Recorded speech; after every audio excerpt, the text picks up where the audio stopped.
오늘 은혜 받으실 하나님의 말씀은 시편 37편 12절에서 18절까지의 말씀입니다. 우리 천천히 같이 한 목소리로 합독하시겠습니다. 시작. 악인이 의인치기를 꾀하고 그를 향하여 그의 일을 가는도다. 그러나 주께서 그를 비웃으시리니 그의 날이 다가옴을 보심이로다. 악인이 칼을 빼고 활을 당겨 가난하고 궁핍한 자를 엎드려뜨리며 행위가 정직한 자를 죽이고자 하나 그들의 칼은 오히려 그들의 양심을 찌르고 그들의 활은 부러지리로다. 의인의 적은 소유가 악인의 풍부함보다 낫도다. 악인의 팔은 부러지나 의인은 여호와께서 붙드시는도다. 여호와께서 온전한 자의 날을 아시나니 그들의 기업은 영원하리로다. 아멘. 저는 이 말씀을 가지고 살아계신 하나님은 여전히 우리를 위해 일하신다라는 제목으로 잠시 말씀을 나누려고 합니다. 여러분이 생각하기에 하나님은 공평하신 분이신가요?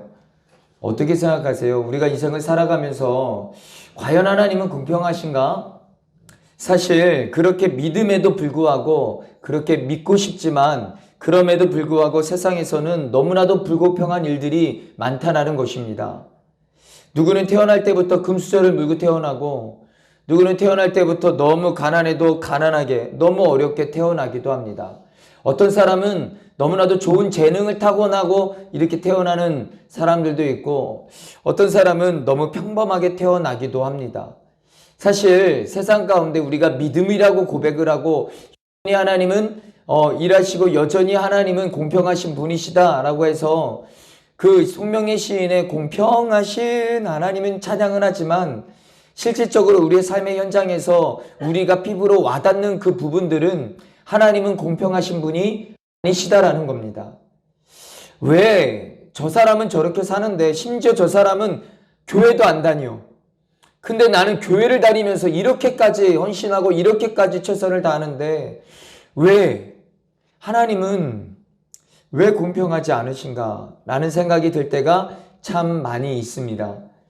신앙적인 관점에서도 보면은 악인이 형통을 하고 의인은 고난을 받는 것, 이것은요 이해하기가 참 어렵습니다. 여러분, 아니 하나님이 살아계시다면 이런 일은 있으면 안 되잖아요. 그래도 의인이 어려움은 당하지 말아야 되는데 오히려 악인은 막 형통하고 세상에서도 막 잘 나가는데 오히려 의인들은 너무나도 힘들고 고난을 받고 핍박을 당하는 모습을 통해서 신앙적 관점에서를 봐도 하나님은 공평하신 분이 맞으신가 라는 생각이 들 때가 참 많이 있습니다. 더 힘든 거는 더 많이 가지고 있는 악인들이 그 어려운 없는 힘든 그 의인들을 핍박하는 일이 비일비재하다라는 것입니다. 그런데 그것이 오늘날만의 사건은 아니다라는 거예요. 그 성경에 기록된 시대에도 마찬가지였습니다. 그래서 하박국이라는 선지자는요 하나님께 이렇게 따지고 들었습니다. 하나님, 아니 눈이 정결하심으로 악을 참지 보지 못하시며 패역을 참아보지 못하시거늘 어찌하여 거짓된 자를 방관하십니까? 악인이 자기보다 의로운 사람을 삼키는데도 왜 잠잠하십니까? 이 하박국 선지자가 이 세상이 돌아가는 모든 모습 속에서 답답한 거예요. 화가 나는 거예요. 그래서 하나님 앞에 따져 묻습니다. 하나님, 이러면 됩니까? 하나님 살아 계시다면서요. 그런데 어떻게 이럴 수 있습니까? 화가 나는 거예요. 하나님의 침묵에 대해 도무지 이해하지 못하겠다고 하박국 선지자는 하소연을 하고 있습니다. 이에 하나님께서는 이렇게 말씀하십니다. 하박국 2장 3절 말씀에 보면은 이 묵시는 정한 때가 있나니 그 종말이 속히 이르겠고 결코 거짓되지 아니하리라. 비록 더딜지라도 기다리라. 지체되지 않고 반드시 응하리라 라고 말씀을 하세요. 악인을 향한 하나님의 심판 계획은 정해져 있다라는 것입니다. 정해져 있고 오랜 시간이 걸리지 않을 거라고 말씀하세요.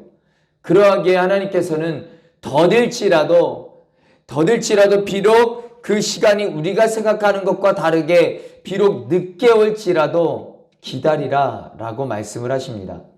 중요한 것은 이거죠. 시간이 아니라 믿음이다라는 겁니다. 따라합니다. 시간이 아니라 믿음이다. 여러분 춘향전 얘기 잘 아시죠? 왜 춘향전이 복음적일까요? 저는 왜 춘향전을, 이 춘향전이라는 이 이야기를 보면서 야, 이 진짜 복음적이다, 이 이야기가. 여러분 춘향이가 그 모진 고문을 당하면서도 변사또의 수청을 왜 거절을 할까요? 그렇죠. 사랑하는 내 사랑하는 그대 몽룡이라는 쪽으로 앞에 성을 붙여야 돼. 이몽룡이 반드시 온다라는 믿음이 있었어요. 이 춘향이에게는요. 시간이 문제가 아니라 믿음이 문제다라는 겁니다. 온다라고 하는 믿음만 있으면요. 사람은 견딜 수가 있어요. 얼마든지 이겨낼 수가 있습니다. 문제는 우리에게 이 믿음이 없으니까 짧은 시간도 긴 시간처럼 느껴지는 거예요.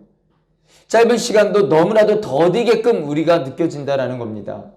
하나님께서 내 기도에 응답하실 거라는 믿음이 없다 보니까 좀 기도해 보다가 스스로 지쳐버리는 거예요.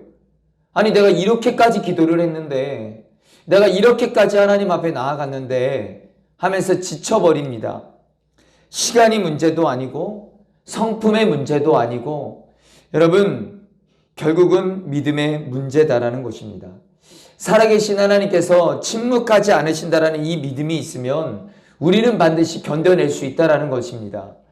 이런 이유에서 하나님이 하박국 선지자에게 뭐라고 하시냐면은 하박국 2장 4절 말씀에 보면은 의인은 그의 믿음으로 말미암아 살리라 라고 하나님께서는 하박국 선지자에게 말씀을 해 주십니다. 여러분 올해 우리가 만나는 그 현장에서 수많은 일들이 있을 것입니다. 또한 나를 아프게 한다 하는 그러한 일들 또한 있을 것입니다. 지치는 일도 있을 겁니다. 분명 믿음으로 시작을 했는데도 불구하고 내 삶의 현장에서 하나님은 전혀 공평하지 않으신 것 같고 나는 이렇게까지 하나님 앞에 몸부림을 치는데 믿지 않는 저 사람들은 저렇게 잘 나가고 있고 떵떵거리고 있고 저렇게 좋은 결과를 얻고 있고 너무나도 답답한 그 현실 속에서 또 때로는 어떤 사람으로 하여금 지칠 수밖에 없는 그러한 시간이 오래 가운데 올 수 있지만 한 가지 하나님은 살아계신다. 하나님은 변함없이 살아계신다. 라고 하는 이 사실이 믿어진다면 그 믿음으로 우리는 넉넉히 이길 줄 믿습니다. 그런데 그 믿음이 우리 안에 흔들려 버리다 보니까 지치는 거예요. 그 믿음이 우리 안에 점점 사그러져 버리다 보니까 힘이 든 거예요. 버거운 거예요. 포기하고 싶은 거예요. 그런데 여러분 하나님은 여전히 살아계신다. 이것이 우리 안에 정확하다면 그 사람 포기할 수 없고요. 이 상황이 이해가 되지 않을 수 없습니다. 왜냐? 하나님은 살아계시기 때문에 이 살아계신 하나님께서 나에게 이 사람을 만나게 하신 것은, 나에게 이 환경을 주신 것은 분명한 하나님의 뜻이 있기 때문이다라는 것입니다. 사랑하는 성도 여러분, 믿으십시오. 하나님은 여전히 살아계십니다. 그 믿음이 우리 안에 분명히 있으시기를 주님의 이름으로 간절히 축원합니다. 이것이 흔들리고 있다? 이것이 사라지고 있다? 이것이 점점 내 안에서 생각나지 않는다? 여러분 다시 회복하셔야 됩니다. 살아계신 하나님에 대한 그 믿음이 내 안에서 다시 일어나야지, 일어났을 때 내가 만나는 이 사람, 내가 있는 그 환경이 달라 보이기 시작할 것입니다. 간절히 소망합니다. 여러분 하나님의 살아계시다는 이 분명한 믿음을 가지고 올 한 해 믿음으로 당당하게 자신 있게 담대하게 나아가시기를 주님의 이름으로 간절히 축원합니다. 오늘 본문 말씀은 하나님께서 어떻게 악인을 심판하시고 의인을 보호하시는지를 잘 보여주는 말씀입니다. 특별히 악인의 심판에 대해서 강조하는데요. 오늘 본문 12절 말씀을 같이 한번 읽어보겠습니다. 시작. 악인이 의인 치의를 꾀하고 그를 향하여 그의 일을 가는도다.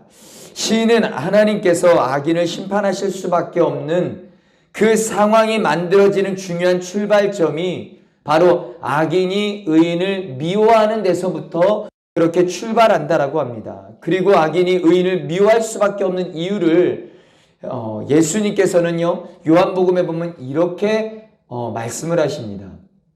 너희가 세상에 속하였으면 세상이 자기의 것을 사랑할 것이나 너희가 세상에 속한 자가 아니요 도리어 내가 너희를 세상에서 택하였기 때문에 세상이 너희를 미워하느니라.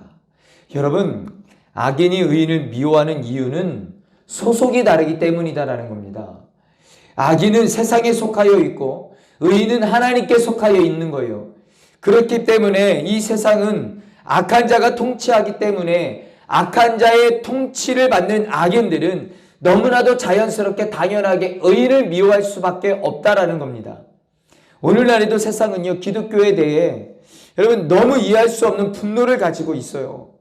물론 문제가 있는 교회, 문제가 있는 목사, 문제가 있는 성도 여러분 분명히 있습니다. 그렇다고 모든 교회가, 모든 목사님들이, 모든 성도들이 다 그런 게 아니잖아요. 그런데 이 세상 사람들은요, 정말로 뭔가 그냥 승냥이가 뭔가 이 먹잇감을 물듯이 그렇게 교회를 욕하는 걸 즐거워하고요. 목회자와 성도들을 욕하는 것을 굉장히 좋아합니다. 뭐 하나만 잡히면, 그래서 제가 어떤 기사를 볼 때 웬만하면 댓글을 안 봐요. 클릭을 절대 안 해요. 댓글을 보면은 막 마음이 막 너무 힘들어요, 진짜. 이거는 말도 못해요. 여러분, 세상 사람들은요, 자연스럽게 싫어해요. 미워합니다. 그냥 승냥이처럼 막 달라붙어요. 왜냐하면 소속이 다르니까. 여러분 보세요. 가인이 아벨을 미워하는데 이유가 뭘까요? 여러분, 동생이에요, 동생. 그렇잖아요. 동생인데 죽일 만큼 왜 미운가? 동생인데. 여러분, 가인이 보니까 아벨이 자기보다 의로운 거예요. 보니까 하나님이 동생을 더 좋아하시는 것 같은 거예요. 자기 제사는, 자기 예배는 안 받으시고 동생 예배를 받으시는 거예요. 여러분, 자기보다 의로운 사람을 보면 미워하는 것이 여러분 세상의 사람의 관점입니다. 왜냐하면 소속이 다르니까요. 그러니까 세상에 속한 가인이 아벨을 미워했던 것처럼 여러분, 세상이 하나님을, 예수님을 미워한다는 것이 오늘 본문에서 시작하는 출발점입니다. 자, 제가 서두에서 악인이 의인을 핍박하는 것이 악인의 심판의 시작점이다라고 말씀을 드렸습니다. 상식적으로 악인이 의인을 핍박하기 시작했으면 여러분 어떤 결과가 오야 되냐면 의인이 망해야 될 것 같습니다. 당연하게. 그런데 놀라운 것은 의인이 망하는 게 아니라 역설적으로 악인이 망한다라는 것입니다. 무슨 말인가? 악인이 의인을 핍박하는 순간부터 하나님이 일하시기 시작하신다라는 거예요. 악인이 형통할 때 방관하시는 것 같았던 하나님이 악인이 의인을 핍박하는 그 순간부터 본격적으로 활동하기 시작하신다라는 겁니다. 여러분, 오늘 보면 그게 13절의 이야기예요. 13절 말씀에 보면은 그러나 주께서 그를 비웃으시리니 그의 날이 다가옴을 보심이로다. 여러분, 악인이 형통할 때는 하나님께서 가만히 계셨어요. 그런데 그 악인이 형통해서 교만한 마음을 품고 이제 의인을 핍박하는 순간부터 하나님은 본격적으로 그의 얼굴을 드러내시기 시작하신다라는 겁니다. 하나님께서 그렇게 하시는 이유는 하나예요. 악인이 하나님의 통치 영역으로 침범해 들어왔기 때문인 거예요. 여러분, 성경은요 분명히 말해요. 하나님은 왕이시고 또한 그분의 백성들을 통치하시고 다스리시고 인도하신다. 분명히 말씀하십니다. 그런데 악인이 하나님의 백성을 건드리면 그때부터 하나님은 그냥 계실 수가 없다라는 거예요. 여러분, 본문에 보면은 그의 날이라고 하는 이 그의 날은 악인이 멸망하는 날을 말합니다. 여러분, 저도요 부모잖아요. 여기 부모님들 몇 분 계시잖아요. 여러분, 그런 말 많이 해요. 나 욕하는 건 괜찮은데 누구 욕하는 건 용납 못해요? 모르죠, 청년들. 그죠? 자식 욕하는 건 용납을 못해요. 그래서 그렇게 순하던 부모님들이 자식 욕할 때 눈이 뒤집히는 거예요. 이성을 잃어버려. 네. 보통 그래요. 여러분, 하나님도요, 하나님을 향해 뭐라고 할 때 아무 말씀 안 하셨어요. 분명 악인이 형통할 때 아무 말씀 안 하세요. 그런데 그 악인이 하나님의 자녀들을, 의인들을 건드릴 때는 하나님이 견딜 수 없다라는 겁니다. 그래서 그때부터 하나님이 일하시고 반드시 악인을 패망시키신다라고 이야기하시는 거예요. 여러분, 그렇다면 하나님께서 악인을 어떤 식으로 심판하시는가? 오늘 보면 14절에서 15절의 말씀입니다. 우리 같이 한번 읽어볼게요. 시작. 악인이 칼을 빼고 칼을 당겨 가난하고 궁핍한 자를 엎드려뜨리며 행위가 정직한 자를 죽이고자 하나 그들의 칼은 오히려 그들의 양심을 찌르고 그들의 활은 부러지리로다. 아멘. 야, 저는요 이 말씀을 보면서 굉장히 은혜를 많이 받았어요. 여러분, 정말 멋진 말씀 아닙니까? 악인이 칼을 뽑아가지고요 의인의 심장에다가 칼을 겨누는 것 같아요. 거기까지는 할 수 있는데 찌르지를 못한다는 거예요. 칼을 빼서 의인의 앞에 가가지고 심장까지 갔어요. 그런데 놀라운 것은 찌르지를 못한다는 거예요. 야, 얼마나 멋집니까? 그의 손을 하나님이 잡고 계시기 때문이다라는 겁니다. 그리고 그 손을요 꺾어버려요. 자, 이렇게 찌릅니다. 그런데 방향을 탁 꺾어버린다는 거예요. 하나님께서 방향을, 손을 잡으셔서 틀어버리신다라는 겁니다. 틀어버리셔서 그 칼을 가지고 악인이 자신의 심장을 찌르게 만드신다라는 거예요. 여러분, 기가 막히지 않습니까? 우리 하나님 얼마나 멋진 말씀인지 몰라요. 여러분, 이런 이야기가 성경에 있습니다. 에스더 이야기요. 아하수에로 왕이 통치할 때 절대적으로 총애를 받았던 한 사람이 있었습니다. 그 나라의 2인자였던 하만이라는 사람이 있었습니다. 이 하만이라는 사람은요 얼마나 교만한지 정말 극에 달았어요. 백성들이 자기에게 절을 하는데 절을 안 하는 한 사람이 있는 거예요. 모르드게. 죄를 내가 가만히 두지 않겠어. 그래서 모르드게를 죽이려고 합니다. 그런데 거기서 한 걸음 더 나아가 아니야, 이게 감정이 주체가 안 되는 거예요. 모르드게 하나만으로 용납이 안 돼. 저 민족을 다 죽여버리리라. 그래서 이 하만이라고 하는 사람은 말 그대로 그 민족인 유대인들 다 죽이려는 계획을 세웁니다. 그리고 아하수에로 왕의 친서를 받아서 이제는 죽이려고 하는 거예요. 자, 자기 집에다가 장대를 달아봅니다. 내가 모르드게를 저기다가 달아서 죽일 거야. 이 교만이 끝도 없는 거예요. 악인이요 흥황하는 것 같습니다. 왜냐하면 절대적인 권력 속에서 왕의 친서까지 이제 받는 거예요. 자, 그런데 이제 하만은 칼을 뽑았어요. 오늘 본문으로 비교할 것 같으면, 자, 칼을 뽑아가지고 이제 모르드게 심장을 찌르러 갑니다. 이런 일이 일어날 줄 알고 하나님은요 놀랍게도 아하수에로 왕 옆에 에스더를 놓습니다. 이미 준비해 놓으셨어요. 그리고 에스더를 통해서 민족을 구원하게 됩니다. 모르드게를 달아 버리려고 했던 그 장대에 여러분 누가 달립니까? 하만이요. 자기가 달려요. 여러분, 칼을 뽑아둘 수 있습니다. 심장을 겨눌 수는 있어요. 그런데 찌르지를 못해요. 하나님께서 허락하지 않으십니다. 그러므로 사랑하는 성도 여러분, 고난은 있을 수 있어요. 어려움은 있을 수 있습니다. 지침도 있을 수 있어요. 내가 원하는 대로 되지 않을 수 있습니다. 그러나 하나님은 결코 저와 여러분을 포기하지 않으신다라는 사실을 믿으시기를 바랍니다. 자기 아들을 내어주시기까지 사랑하신 그분이 여러분 어떻게 저와 여러분을 포기하시겠습니까? 여러분, 이 믿음만 있으면 2022년도 거뜬히 넉넉히 이길 줄 믿습니다.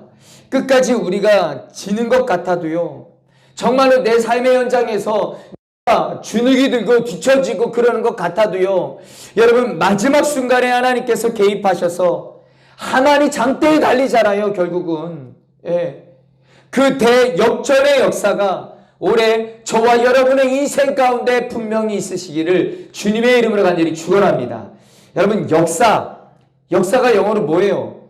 History, His story, 그의 이야기. 그러니까 하나님이 만드시는 이야기가 히스토리, 역사예요. 여러분, 악인조차도 하나님의 역사를 만들어가는 도구일 뿐이다라는 겁니다. 여러분, 하나님께서 역사의 주인이시다라는 거예요. 오늘도 하나님께서 여러분 우리의 역사를 만들어 가십니다. 오늘도 하나님께서 우리의 가정의 역사를 만들어 가시고요. 우리 교회의 역사를 만들어 가십니다. 그러므로 사랑하는 성도 여러분, 지난주에 그런 말씀 드렸잖아요. 의인은 하나님께 소망을 두는 자는 어떤 사람이다? 하나님을 향하여 온유한 사람이다. 온유함이요.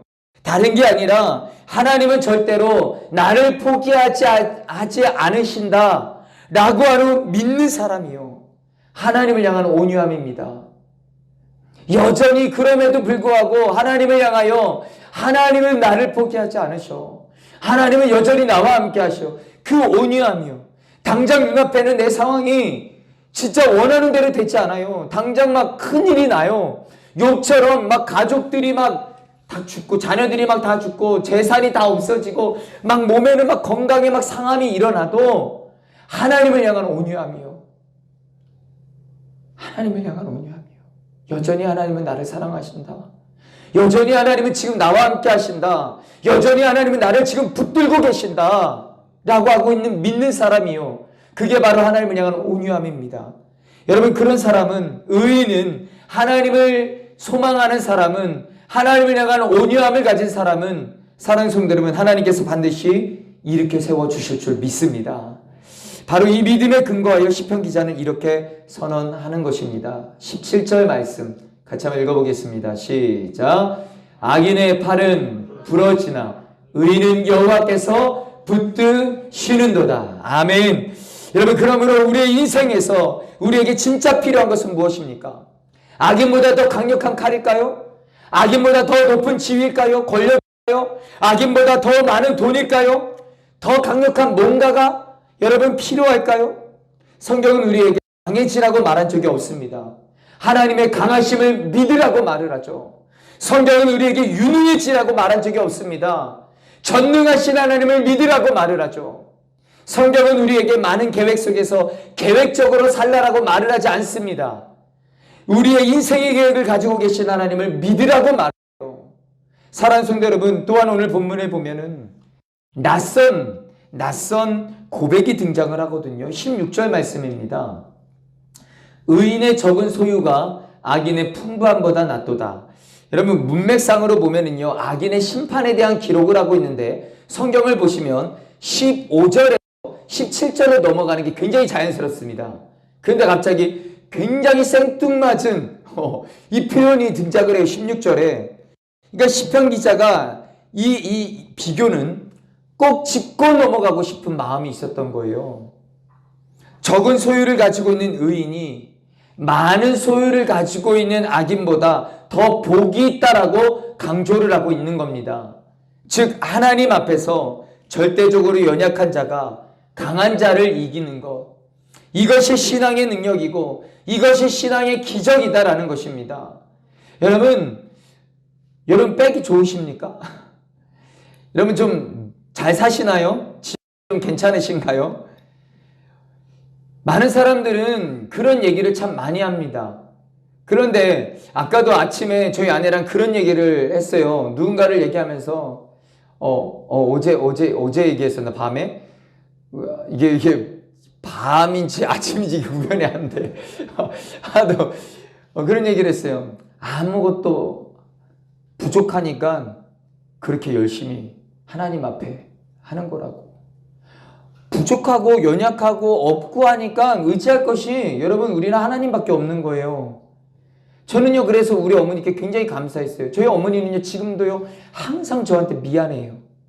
내가 돈이라도 조금만 있었으면 우리 아들 목회하는데 조금이라도 더 했었을 텐데, 우리 집안이 목회자 가정이었으면은 신학교 졸업해서 그렇게 바닥부터 그렇게 힘들게 안 했을 텐데. 항상 모든 게 다 원래 부모의 마음이 그래요. 미안하고 다 더 주지 못해서 미안하고. 근데 제가 그런 얘기를 한 적이 있었어요. 만약에 우리 집이 진짜 부자였으면 엄마 난 이렇게 목회 못했을 거야. 아마도. 여러분, 뭔가 있는데 하나님 의지할까요? 뭔가 계획되어 있는데 하나님 앞에 기도할까요? 여러분, 기도 잘 안 해요. 하나님 붙잡지 않아요. 근데요, 저희같이 없는 사람들은요, 의지할 게 하나님밖에 없어요. 백도 없고요, 돈도 없고요, 아무것도 없거든요. 의지할 건 하나예요. 하나님 아빠밖에 없는 거예요. 그러니까 그 아빠 붙들고 매달리는 거죠. 하나님 좀 도와주세요. 제가 어떻게 될지 모르겠어요. 그러니까 뭐를 해도 하나님 의지할 수밖에 없고, 이거를 해도 하나님 의지할 수밖에 없고, 저거를 해도 하나님 의지할 수밖에 없고. 여러분, 저는요 그래서 참 감사해요. 우리 성도님들을 봐도 참 감사하고, 참 감사해요. 의지할 게 우리는 하나님밖에 없어요. 그렇지 않아요? 그래서 우리는요 굉장한 걸 가지고 있는 사람입니다. 이것이 신앙의 능력이에요. 이것이 신앙의 기적입니다. 절대적으로 연약한 자를 통하여 강한 자를 이기는 것. 사랑하는 성도 여러분, 세상 사람들은 부유함이나 강성함이 복이다라고 말을 합니다. 그래서 흔히 잘 사는 사람을 부자라고 생각을 해요. 부자, 잘 사는 사람, 돈 많은 사람. 그런데 여러분, 성경은요 잘 사는 사람을 절대로 부자라고 말하지 않습니다. 기억하십시오. 성경에서 말하는 잘 사는 사람은 하나님께 붙어있는 사람입니다. 얼마든지 하나님께 붙어있는 사람 중에 가난한 사람도 나올 수 있고요, 연약한 사람도 나올 수 있습니다. 그런데 하나님은요 이유 여야를 막론하고 여호와를 가까이 하는 것이 내게 복이라 라고 말씀을 하십니다. 하나님께 붙어있는 사람이 복이 있다라고 말씀을 하세요. 이유는 하나입니다. 여러분, 역사가 그분의 이야기이기 때문이에요. 우리의 삶의 지금 하루하루의 역사가 그분의 이야기이기 때문에, 여러분, 그렇다면 우리는 무엇을 위해 기도해야 하겠습니까? 다른 것보다도 내가 하나님께 붙어있기를 기도해야 합니다. 우리의 가족들이 하나님께 붙어있기를 기도해야 돼요. 우리 교회가 하나님 앞에 딱 붙어있기를 기도해야 하는 겁니다. 여러분, 요한복음 15장 5절 말씀에 나는 너희는 가지라. 그가 내 안에, 내가 그 안에 거하면 사람이 많은 열매를 많이 맺나니 나를 떠나서는 너희가 아무것도 할 수 없음이라. 그래서 시편 기자는 오늘 본문 16절에서 분명히 말을 하는 거예요.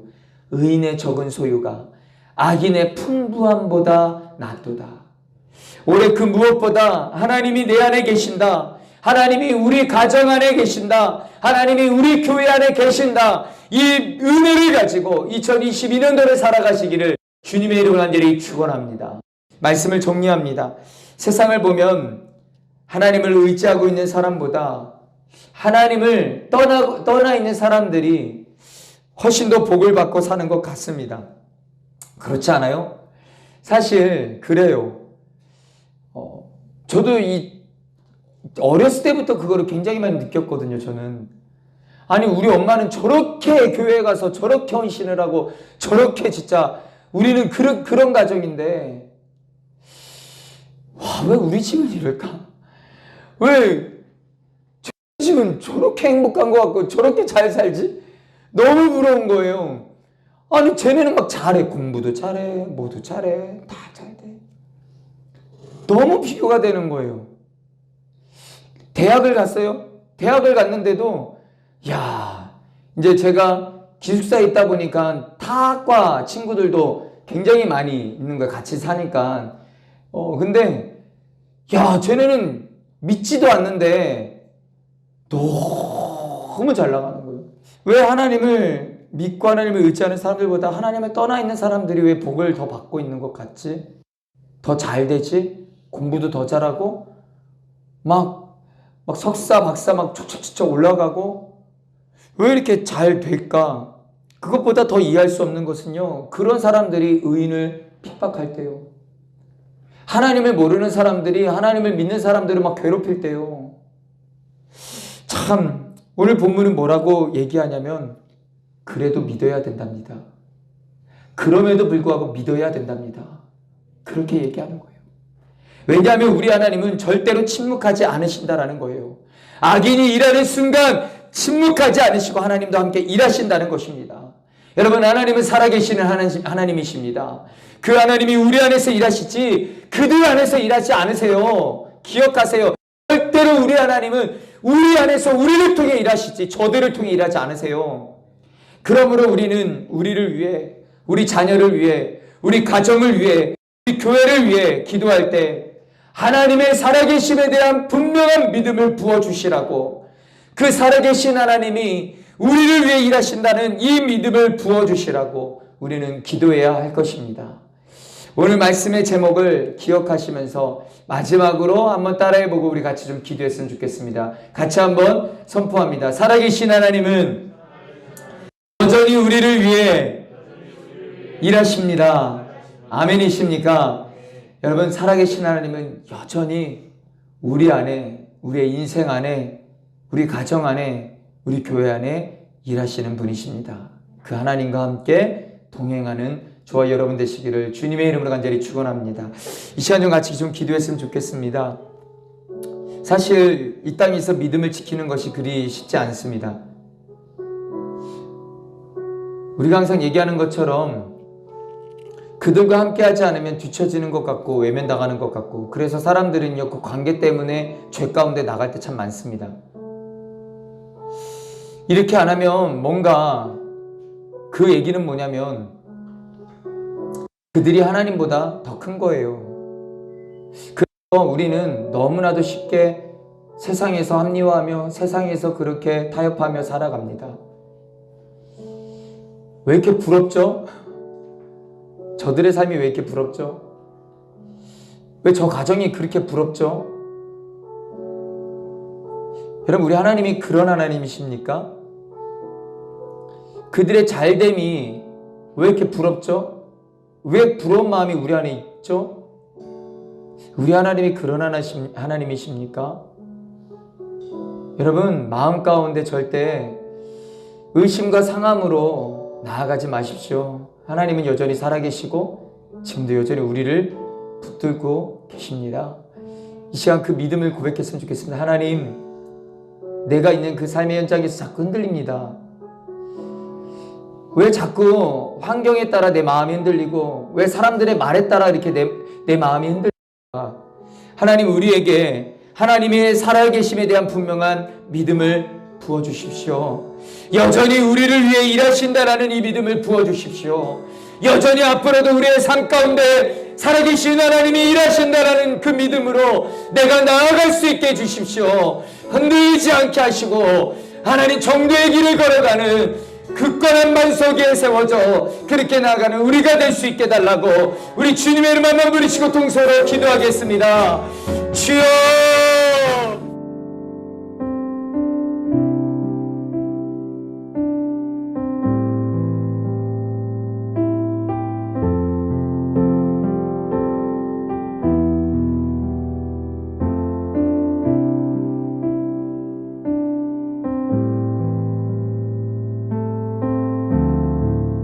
지금은 우리를 죄악 가운데 꺼내신 예수 그리스도의 크신 은혜와 하나님 아버지의 무한하신 사랑과 성령의 감동과 만의 주교통 충만하심이 살아계신 하나님은 여전히 일하신다라는 그 믿음 붙잡고 나아가는 사랑하는 주의 백성들 머리 위에 몸된 교회 위에 이제로부터 영원토록 함께 하시기를 간절히 축원하옵나이다. 아멘. 하나님 감사합니다. 하나님의 은혜로 나아갑니다. 하나님의 역사하심으로 나아갑니다. 하나님의 역사하십니다.